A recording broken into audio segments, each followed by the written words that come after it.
Hello guys, welcome back to another episode review of Hollyoaks for Friday, 2nd of August 2024. In this episode we saw Cleo kind of struggling with her eating now. She's not really eating, having her sandwich.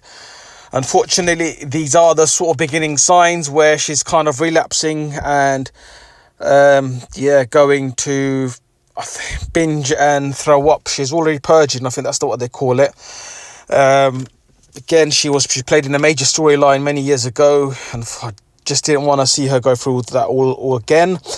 Unfortunately, having a partner like Abe, he's not helping because obviously he slept with Teresa, and he's denying it as well, which I find really pathetic. They clearly slept with each other because they were giggling behind the closed doors, and I'm surprised Cleo gave in that easily, as in believed him. That just didn't really make sense to me, and I don't know, I just find him quite weird, because he knows when to play like nice as pie when others are around, but then behind closed doors is a bit weird, because every time someone approaches Cleo and Abe, he's just got his arms around her, everything is, dandelions and flowers, and it's not, because it's quite a bit of a toxic situation she's in.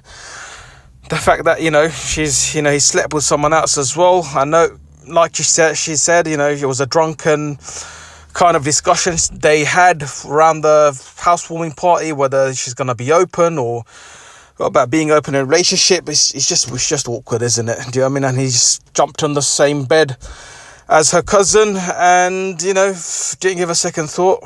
But also, and he did find out the Kitty, the original Kitty Draper, and it's not Kitty as in the one on the village.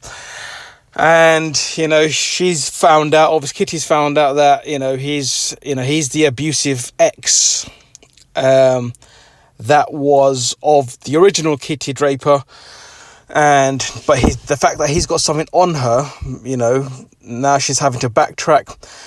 I don't know, I just hope they don't drag it on for too long, because I'd kind of want to see him getting down as ASAP.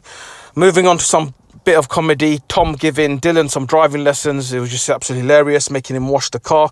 Tom's obviously also speaking like a Chinese philosopher, you got to wash the car and do this, bit like the Karate Kid, when the karate master was giving some chores to Jaden Smith in the movie. And basically washing stuff, and I think he was washing a car as well, and that was improving him somehow to some of his moves.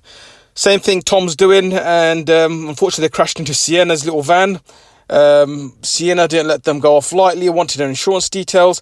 I found that a bit strange, because like Sienna's sister said, that it's hardly a scratch. I don't know what Sienna was really. Maybe she thought there was some internal damage. If there is, then she knows how to contact the insurance.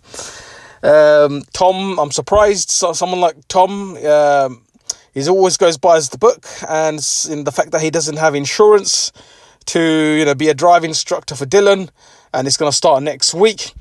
I think the fact that he did it, because normally when you do things in advance, the rates are slightly cheaper, especially for insurance, and I'm guessing that's why Tom made the insurance start from next week.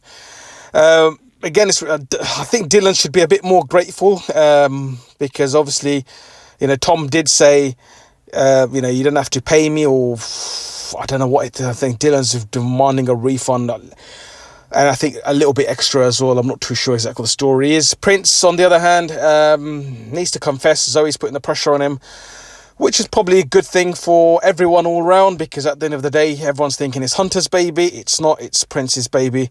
And the fact that Dilly's also now wanting to, have a, child with Prince, I think Zoe's probably, I think kind of caught on that, Prince, it's a bit much having two child at once for a first-time dad.